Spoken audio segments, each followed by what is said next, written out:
नमस्कार, AI national news में आपका स्वागत है। चलिए जानते हैं आज की तमाम छोटी एवं बड़ी खबरों को। डेली अपडेट रहने के लिए लाइक और सब्सक्राइब जरूर करें। 74% मुसलमान अयोध्या में राम मंदिर के निर्माण से खुश, भगवान राम सभी के मुस्लिम राष्ट्रीय मंच का दावा।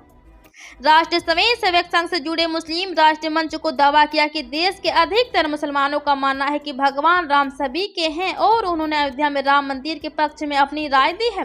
गुजरात के एक धर्मार्थ ट्रस्ट के सहयोग से किए गए सर्वेक्षण के निष्कर्षों का हवाला देते हुए एमआरएम ने दावा किया कि अल्पसंख्यक समुदाय के सदस्य चाहते हैं कि तथाकथित उलेमा, मौलाना और विपक्षी नेता जो इस्लाम के नाम पर राजनीतिक लाभ उठाने की कोशिश कर रहे हैं। छत्तीसगढ़ में कोरोना के नए वेरिएंट की एंट्री की रिपोर्ट के स्वास्थ्य विभाग ने की पुष्टि। छत्तीसगढ़ में कोरोना वायरस के मरीजों की संख्या दिनों दिन बढ़ती जा रही है। छत्तीसगढ़ में कोरोना के नए वेरिएंट JN नंबर 1 की एंट्री हो गई है। एम्स के वायरोलॉजी विभाग की रिपोर्ट के बाद स्वास्थ्य विभाग ने इसकी पुष्टि की है। एम्स रायपुर के वायरोलॉजी विभाग के लैब में 40 से ज्यादा मरीजों के सैंपल की जांच की गई थी। इनमें 2 दर्जन से ज्यादा मरीजों में नया वेरिएंट मिला है। हालांकि स्वास्थ्य विभाग के अधिकारियों का कहना है कि सभी मरीजों की हालत खतरे से बाहर है। विश्व देखेगा नई उत्तर प्रदेश की नई अयोध्या। ओम स्वस्ति न इंद्र विरुद्ध सर्वा अर्थात महान कृति वाले इंद्र हमारा कल्याण करो। ये प्रथम पंक्ति है उस स्वस्ति वाचन की जो सनातन धर्म में सदियों से हर शुभ कार्य के पहले वाचित है। इसके वाचन के बीच मुख्यमंत्री योगी आदित्यनाथ जैसे ही सभागार में प्रवेश किया, श्री रामोत्सव का आयोजन स्थल से जय श्री राम से गूंज उठा। रायपुर के कारोबारियों के गोदाम में मिला नकली खाद। राजधानी रायपुर के सेज बहार स्थित दीक्षा सेल्स एंड मार्केटिंग के गोदाम से 500 बोरी नकली खाद जब्त करने के बाद अब तक दुकान की तलाशी तक नहीं ली गई है, जबकि कायदे से गोदाम में जब्ती के बाद दुकान की भी जांच कृषि विभाग द्वारा की जानी चाहिए।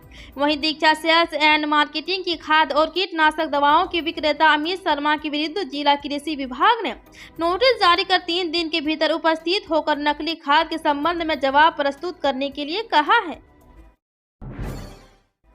चावल की बढ़ती कीमतों पर नकेल कसने के लिए सरकार ने बुलाई राइस इंडस्ट्री की बैठक। 29 रुपये किलो में भारत चावल बेचने की तैयारी। 3 महीने बाद देश में लोकसभा चुनाव होने वाला है। इन चुनावों से ठीक पहले चावल की कीमतों में तेज उछाल ने सरकार को परेशान कर रखा है। केंद्रीय खाद्य उपभोक्ता मामलों के मंत्री पीयूष गोयल चावल उद्योग से जुड़े प्रतिनिधियों के साथ को अहम बैठक करने जा रहे हैं। बैठक में सरकार चावल कंपनियों के चावल के दाम घटाने की हिदायत दे सकती है।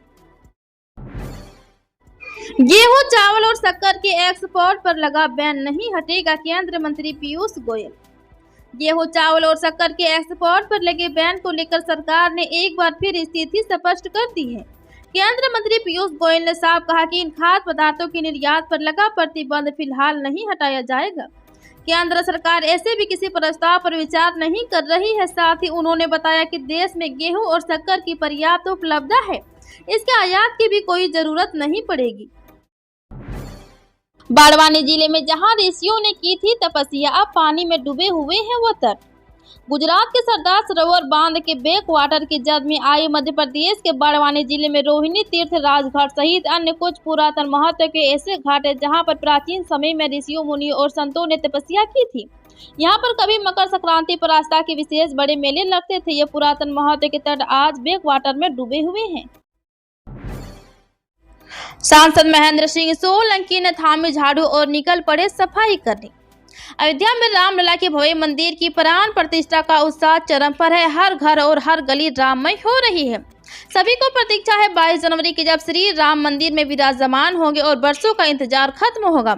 इस क्रम में प्रधानमंत्री नरेंद्र मोदी ने गत दिनों आह्वान किया था कि 14 से 21 जनवरी तक देशवासी अपने आसपास के दिवालियों की सफाई कर इस अभियान का रूप दे। राहुल की न्याय यात्रा से पहले कांग्रेस को डबल झटका। मिलिंद देवड़ा के बाद अब असम के इस बड़े नेता ने पद से दिया इस्तीफा। राहुल गांधी की भारत जोड़ो न्याय यात्रा शुरू होने से पहले कांग्रेस को रविवार को डबल झटका लगा। पहले महाराष्ट्र कांग्रेस के नेता मिलिंद देवड़ा ने इस्तीफा दे दिया। अब असम में अपूर्व भट्टाचार्य ने कांग्रेस के सचिव पद से इस्तीफा दे दिया। वो 1 दशक से ज्यादा समय तक कांग्रेस में रहे। राहुल गांधी की यात्रा से पहले इन दिनों नेताओं के इस्तीफे को पार्टी के लिए बड़ा नुकसान माना जा रहा है। दरअसल राहुल गांधी की यात्रा महाराष्ट्र और असम से भी निकलेगी।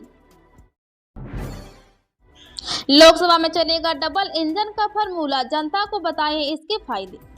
विधानसभा चुनाव में जीत का झंडा गाड़ने के बाद भाजपा लोकसभा चुनाव 2024 में भी डबल इंजन फॉर्मूले पर जोर देगी। कार्यकर्ताओं व आम लोगों को प्रधानमंत्री नरेंद्र मोदी के नाम से बने नमो ऐप से जोड़ा जाएगा। राज्य सरकार के मोदी की गारंटी के काम और केंद्र सरकार की 9 वर्ष की उपलब्धियों को जनता तक पहुंचाने का काम होगा।